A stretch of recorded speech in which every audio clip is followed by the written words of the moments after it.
الخير عليكم مشاهدينا الكرام، مرحبا بكم في عدد جديد من برنامجكم اللايف المشاهير. هذا البرنامج اللي تعودتوا عليه وراه يطلع عليكم يوميا على قناتكم وقناتنا وقناه كل العائلات الجزائريه الشروق تيفي. هذا البرنامج يطلع لكم على 6:15 دائما بجديد والحصريات والسكوب وجديد الساحه الفنيه. دائما نقول لكم اون سول ادريس في لايف المشاهير والشروق تيفي. وطبعا هذا البرنامج ما تحلاش القعده فيه وما يحلاش جديد والحصريات الا مع زميلتي اكرام كفف.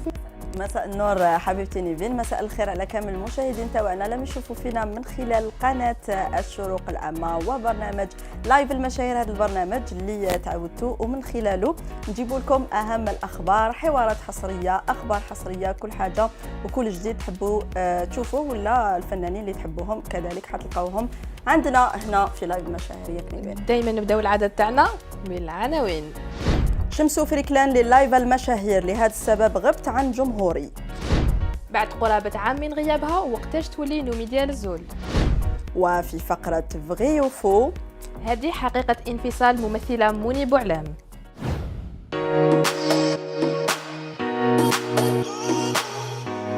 طبعا كما تعودتوا بعد العناوين دائما نروحوا للأخبار.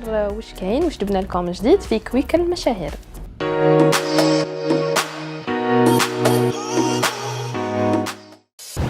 أطلت الفنانة بشرى عقبي من خلال بوست على صفحتها في الانستغرام وهي ترتدي الزي التقليدي الصحراوي، وهذا من خلال مشاركتها في فعاليات المهرجان الثقافي للمونولوج بتندوف. آخر عمل لبشرى عقبي كان تقديمها لتولك شو على إحدى القنوات التلفزيونية.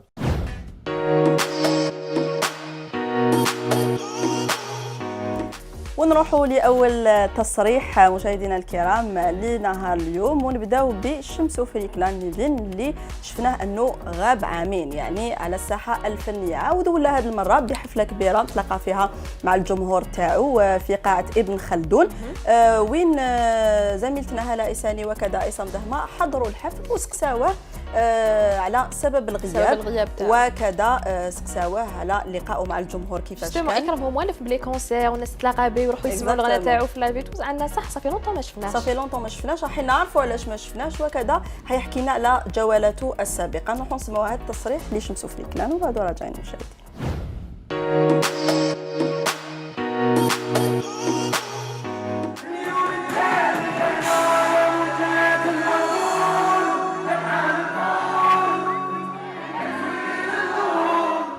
بعد غياب طويل التقى شمسو فريكلان بجمهور العاصمي نهاية الأسبوع الماضي في حفل بقاعة ابن خلدون، وإن كان التفاعل قوي والحضور كبير.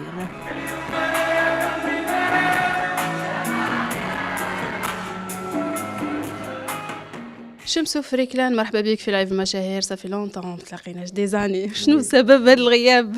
سبب الغياب هو كما كامل الفنانين سيتي لو كوفيد. دونك مع الكوفيد الحفلات حبسوا، دونك بداو يولوا بالعقل واليوم الحمد لله. اليوم جوستومون نحكي ولا الحفل تاع اليوم كان حفل ناجح، تفاعل كبير تاع الجمهور تاعك. والله غير كنت نستنى فيها باسكو ديجا احنا الببليك تاعنا توحشناه بزاف، هو توحشنا بزاف في الثلاث سنين هادو اللي فاتوا من الكوفيد رواح.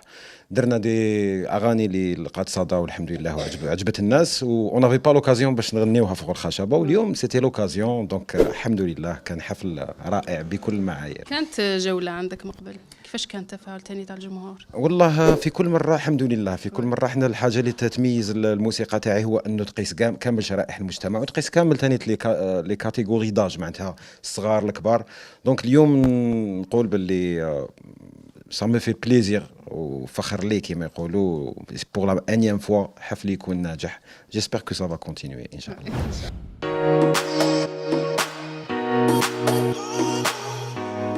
إكرام في الأعداد اللي فاتت كنا هضرنا على إيناس عبدالي اللي عودت بمحتوى جديد وشفناها في مواقع التواصل الاجتماعي، وزدنا ثاني شفنا ريفكا وصلان اللي عاودوا ولاو مواقع التواصل الاجتماعي راهم يديروا لي ستوري راهم يبانوا انا نشوفوا فيهم من داك.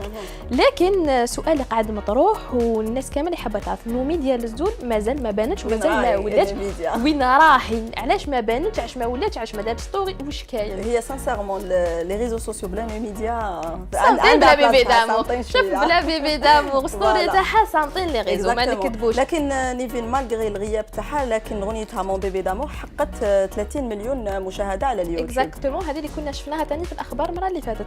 لكن في مواقع التواصل الاجتماعي الناس بزاف يطرح السؤال وين راهي نوميدا، هل حتولي بغنيه، هل حتولي بكليب، اسكو تزوجت، اسكو تزوجت، يعني احنا نطرحوا في الاسئله اللي الناس يطرح فيها. كان يقالوا اسكو تزوجت، كان يقول لك بالك حتستقل في الخارج. كل واحد واش راهو يهضر. ما حنايا اليوم راح نتعرفوا على نوميدا ونروحوا نشوفوا نوميدا من 2012 من الحان والشباب الى يومنا هذا 2022. نوميدا حترجع ولا ما ترجعش؟ بيبي دامور مو بيبي دامور ترجع ولا ما ترجعش؟ يلا نروحوا نشوفوا مع بعضنا نوميدا تولي ولا لا.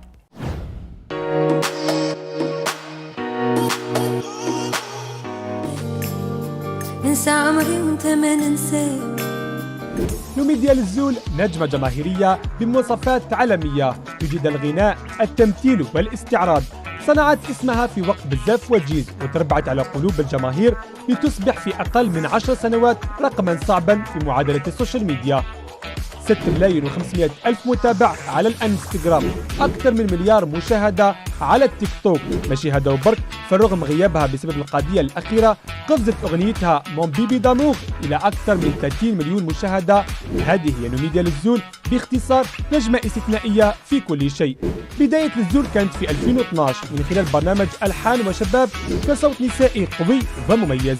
كانت في اللعبة بسات أول من تنبأ لها بموهبتها، وكانت تطلق عليها لقب شريهان الجزائر. كي نقولوا شريهان نقولوا أيقونة الجمال، الإبهار، الاستعراض، الخفة، الدلال. كل هذه الصفات موجودين في نوميدا للزول. بعد ألحان وشباب ربعة قدمت نوميدا نفسها كممثلة في باب الدشرة، ثم بوزيد دايز وطيموشة. وفي كل دور كانت نوميدا تبصم بالعشرة أنها ممثلة موهوبة. وكما نجحت في التمثيل والغناء نجحت نوميدا في التنشيط من خلال الشو الغنائي. واي نوت؟ دخول نوميدا عالم السوشيال ميديا كان بقوة، ويكفي اليوم نقولوا أن نوميدا اليوم هي الفنانة الأكثر متابعة على الانستغرام، وظهر تأثيرها القوي بعد اختفائها قرابة العام، إذ مع ذلك زاد عدد متابعيها ما نقصش، وشفنا جمهورها كيفاش ساندها ووقف إلى جانبها في محنتها. شخصية نوميدا العفوية هي سر نجاحها وحضورها. نوميدا لا تجيد فن التصنع، واللي يعرفها عن قرب يأكد هذا الكلام، ولهذا نوميدا محبوبة من الصغار ومن الكبار من جميع فئات المجتمع. الحديث عن نوميدا لا يمكن أبدا اختصاره في مجموعة جمل ولا حتى تقارير، ومحنتها الأخيرة ما هي سوى محطة أكيد تعلمت منها الصبر وعرفت من خلالها حب الناس ليها ومكانتها اللي عندها في قلوب الملايين. ولأنه بعد شدة تجي الفرجة صدر في 9 أكتوبر 2022 حكم ببراءتها. بزاف متابعين استناو طلتها، استناو ضحكتها، فرفشتها، صناعتها للأمل والبسمة بين الناس. لكن نوميدا ما بانتش، وهنا شائعات كثيرة وبكثيرة بزاف خرجت تحدث عن سر اختفائها. فشفنا البعض تحدث عن هجرتها للخارج، البعض تكلم عن زواجها، عن اعتزالها، عن استعدادها لإطلاق أغنية وفيديو كليب جديد، وعناوين ومنشطات ما توقفتش وهي تحكي دون مصدر مأذون اللي هو نوميدا. وسؤال اليوم، أين نوميدا للزول؟ هل راح تعود عن قريب من خلال أي منبر، الانستغرام ولا اليوتيوب ولا الشاشة الصغيرة؟ نوميدا تبقى في كل الأحوال مرادف للسسبانس والترقب، وفي انتظار عودتها وانتهاء مراجعة النفس والحسابات تبقى نوميدا مصدر للسعادة والتفاؤل والابتسامة والطاقة الإيجابية.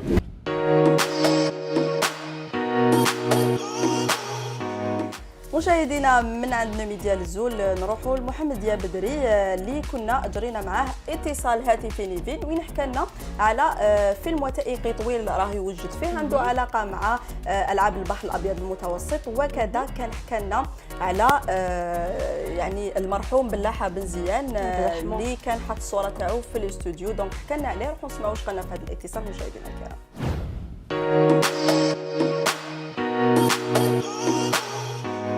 رابح علاوة ولايف المشاهير، السلام عليكم، نتمنى تكونوا بخير. محمد بدري معكم. جديدي احنا الحمد لله دائما كاين الجديد. الآن في مرحلة تركيب ووضع الرتوشات الأخيرة لفيلم وثائقي طويل معنون بوهران في القلب.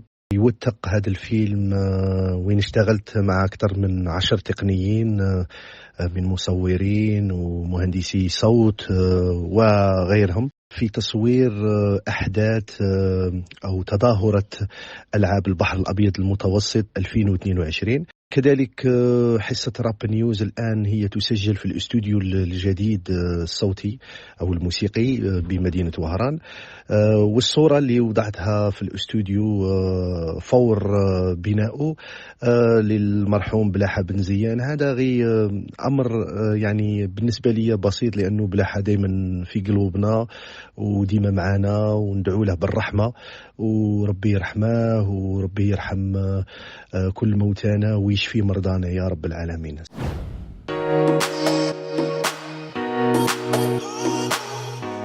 كلام جديد دائما مازال متواصل في برنامجنا لايف المشاهير، وهذا العام في موسمه الثاني دائما عندنا فقرات جدد اللي نعرفوا بهم للجمهور. رانا لحقنا الفقرات فغي وفو. فوالا وكما شافوا في العناوين فوالا فقره فغي وفو هذه اكرام وشنو هي؟ دائما حنا نجيبوا خبر اللي يكون دار ضجه ولا اشاعه دار ضجه في مواقع التواصل الاجتماعي، حنا نجيبوها يا ناكدوها يا ننفيوها وتكون من المصادر وعلى حسب مصادرنا اكرام. اكزاكتومون، يعني للناس يكونوا ما على بالهمش اسكو صح ولا لا ما كاش يعني اشاعه حنا نسمعوا بزاف، كاين بزاف ناس اللي ما تعرفش اسكو تاكد هذا الخبر ولا كاين ولا ما كاش منه. دونك حنا في برنامجنا ناكدوا على حسب مصادرنا من نقربوا لهم. اوغوزمون انا بحلاوه دائما يجيب جديد هو المصدر تاعنا حنا بحلاوه الناس كامل على بالها. فوالا تحيه كبيره ليه كامل الفريق. تحيه كبيره له اكرام. اليوم راح نهضروا على خبر اللي شفناه في مواقع التواصل الاجتماعي ودار ضجه، هو انه خرج تصريح مني بوعلام انفات خبر طلقها. دونك حنايا طبعا الناس بزاف تتسائل اسكو صح صرحت اسكو ما صرحتش اسكو راح تطلق اسكو ما راحش تطلق، خرجوا بزاف لي كيسيون والناس متابعينها يطرحوا السؤال. دونك حنا هنايا واش راح نقولوا فغي وفو، اسكو صح صرحت اسكو راح تطلق اسكو نفات اسكو ما نفاتش. انتي واش تقولي صرحت ما صرحتش طلق ما طلقش فغي وفو؟ اسمعي انا نقول فو روحي. يلا هو انا نقول لكم الاجابه اكرام انه سي فو. سي فو. مني بوعلام ما صرحت ما نفات ما خرجت خبر طلقها ما والو، يعني اشاعه دورت في مواقع التواصل الاجتماعي كما نشوفهم دائما يخرجوا على الفنانين. وين كنا ثاني شفنا مؤخرا ضجه على عادل امام اللي خرجت اشاعه انه مات، لكن مني بوعلام ما صرحت ما اكدت ما نفات ما خرجتش ما صرحت انه هي نفات. يعني المراه قاعده في دار حتى لقات خبر يداو في مواقع التواصل الاجتماعي على انها نفات. لا اوكي. دونك فوالا حنا نقول لكم مشاهدينا الكرام انه فوق وماشي واش تشوفوا في مواقع التواصل الاجتماعي تمنوه. ومازال ثاني كاينين اخبار واحد اخرين راح نشوفوا فيهم اسكو سي دي فغي زانفو ولا لا في الاعداد المقبله ان شاء الله في هذه الفقره الجديده. ان شاء الله. من فقرة فغي وفو نروحوا لفقرة فلاش باك، ولهذا العدد خيرنا انه يعني يكون شاب وحيد وعزيز بوكروني في هذه الفقرة باش نقولوا لهم جوايز انيفرسير، لانه هذا الشهر يواكب عيد ميلادهم. دونك نقولوا لهم جوايز انيفرسير وكل عام وهم بخير ان شاء الله. وكان ثاني شفنا صور لشاب وحيد وين احتفل في سكاي برود بالانيفرسير تاعو مع مجموعة من النجوم كما فوفا تورينو ديدي نيتوسا. دونك روحوا نشوفوا هاد الورقه على شاب وحيد وعزيز بوكروني ونعاودوا نقولوا.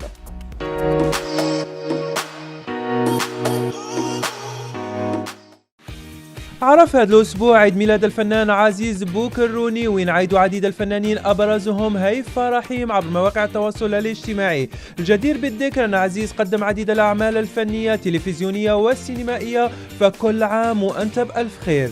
وفي نفس الأسبوع نقولوا عيد ميلاد سعيد للشاب وحيد والآخر، وين احتفل بعيد ميلاده وسط أجواء عائلية وأخرى مع عائلته الثانية الفنية. وحيد نجاحاته كانت مع الأغنية الصيفية وقدر يواكب ستيل الحالي ويقدم عديد النجاحات.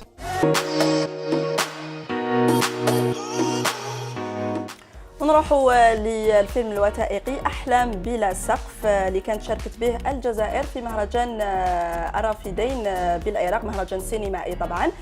دونك كان من بطولة ربيعة سحاب وإخراج محمد علال. دونك هذا الفيلم اللي شاركت به الجزائر كنا حبينا نديروا عليه ورقة، وفيه كذلك اتصال اللي كنا تواصلنا مع ربيعة سحاب باش تحكي لنا أكثر تفاصيل على هذا الفيلم.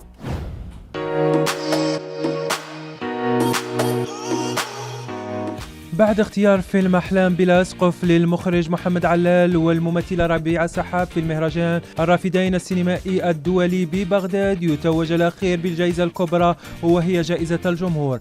فيلم أحلام بلا سقف يتوج بأكبر جوائز مهرجان الرافدين السينمائي الدولي ببغداد العراق. لقد شرفنا بلدنا الحبيب الجزائر وكنا خير سفير لبلدنا. أحداث الفيلم الروائي القصير تروي قصة اجتماعية لفتاة لها طموح وأحلام. قصة فاطمة التي تحلم بأن تصبح طبيبة تعالج والدتها من مرض مزمن، وهم يعيشون في ويلات الحروب في الملاجئ. هو حلم ولن يتحقق طالما أنها تعيش بين في ويلات الحروب. المنافسة كانت شديدة جدا، خصوصا أن الأفلام المنافسة تقريبا أفلام أخذ جوائز عالمية في كبرى مهرجانات العالم، والحمد لله تمكنا من نيل الجائزة. رغم المشاركة والمنافسة القوية إلا أن أحلام بلا إسقف استطاع أن يوقع حضوره بجائزة مهمة، وبالتالي يمكن أن يعطي أمل للطاقات الشابة لإنتاج أفلام سينمائية يمكن المشاركة بها في المحافل الدولية.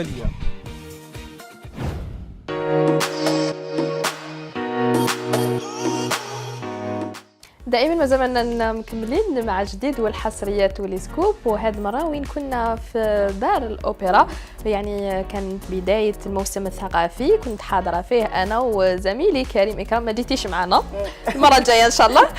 هذه المره تلاقينا مع عماد الدوح اللي كان تماك وسقسيناه على جديدو، لكن قبل ما نسقسيو على جديدو عماد الدوح اللي كان خريج صوت تشالنج، كان في فريق شابه خيره، وكان دار اغنيه هذيك داقاها عينيا اللي دار الكوفر تاعها، وكانت فيها لا توش تاعو هو سبيسيال اللي بدلها وموديفيها على هذيك داقاها عينيا اللي نعرفوها حنايا هذيك اكرام الاصليه اكزاكتومون. وحنا سقسيناه على جديدو هل كاين كوفر واحد اخر، اسكو حيزيد يدير اون توش واحده اخرى في اغنيه واحده اخرى، كاش ما كاين جو كاش ما كاين البوم ايتو. دونك حنا ما نقدروش نتلاقاو مع فنان وما نجيبوش سكوب من عنده، ما نقدروش ما نجيبوش جديد من عنده. يلا نروحوا نشوفوا عماد الدوح واش قال لنا، اسكو كاين كوفر كاين جديد مور هذيك داقه. يلا مع بعض.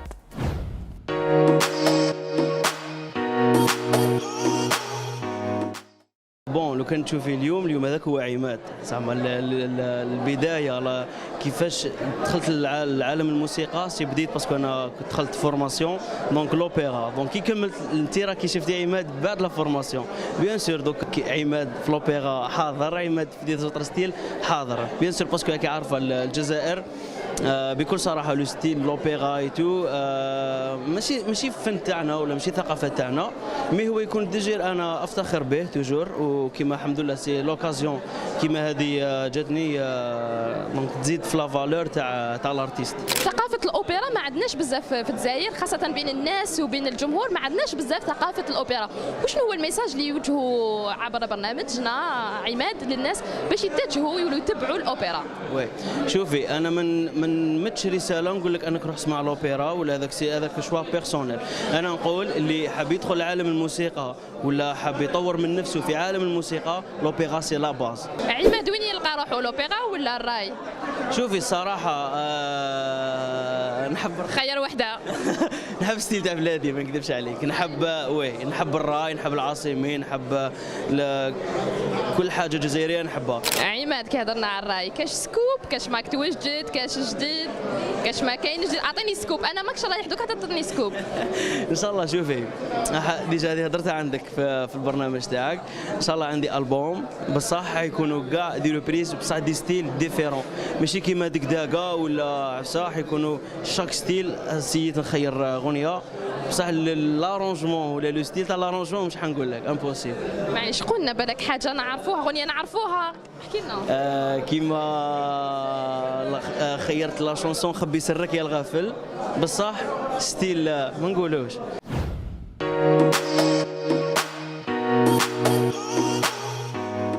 نروحوا مشاهدينا للفقره اللي تعودتوا عليها دائما في لايف المشاهير اللي هي توب ستوري وجوله لاهم ستوريات النجوم لهذا الاسبوع.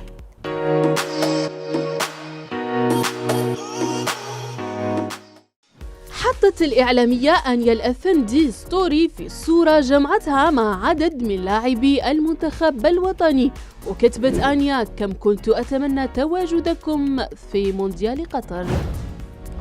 العالمي دي جي سنيك في ستوري لي حط صورة وهو يرتدي تي شيرت بفسيفساء الزليج التي تنتمي للتراث الجزائري. يبدو أن العلاقة بين إيناس عبدلي وماريا زدام لم تعد موجودة، وإن قامت كل واحدة بإلغاء متابعة الثانية على إنستغرام. وعلى إنستغرام دائما دونك كريستيانو رونالدو يصل نصف مليار متابع، بذلك يكون رونالدو أكبر الصفحات عددا من حيث المتابعين.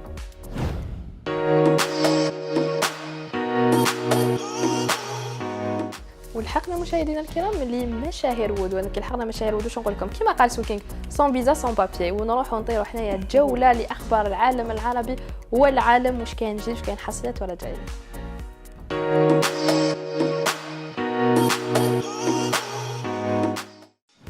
نشرت النجمة الهندية كارينا كابور صور على الانستغرام في موقع تصوير فيلمها الجديد، وكتبت: يومياتي في المملكة المتحدة 2022، دائما حالة مزاجية مميزة من موقع التصوير. نشر مالوما صور من حفل افتتاح كأس العالم بالدوحة، وعلق عليها مظهرا مدى افتخاره وين أحيا الحفل، وشارك الناس ثقافته اللاتينية، وأنه راح تبقى له ذكرى خالدة ما ينساهاش، وأنه كذلك كان حلم ليه وتحقق. ياسمين صبري أول فنانة كانت أعلنت حضورها في فعاليات كأس العالم عبر ستوري لها في الانستغرام، وحضرت أول مباراة اللي كانت بين قطر والإكوادور. جونغوك من فرقة BTS يصنع الحدث بكونه الفنان الكوري الوحيد هذا العام وين أدى أغنية دريمرز مع المغني القطري فهد الكبيسي في افتتاحية كأس العالم لكرة القدم دورة قطر. جونغوك يبين مساندته للفريق الكوري في كأس العالم، حيث كان نشر الاتحاد الكوري لكرة القدم صورة ليه في مركز التدريب المنتخبات في الدوحة، وإن كان حامل زي المنتخب الكوري.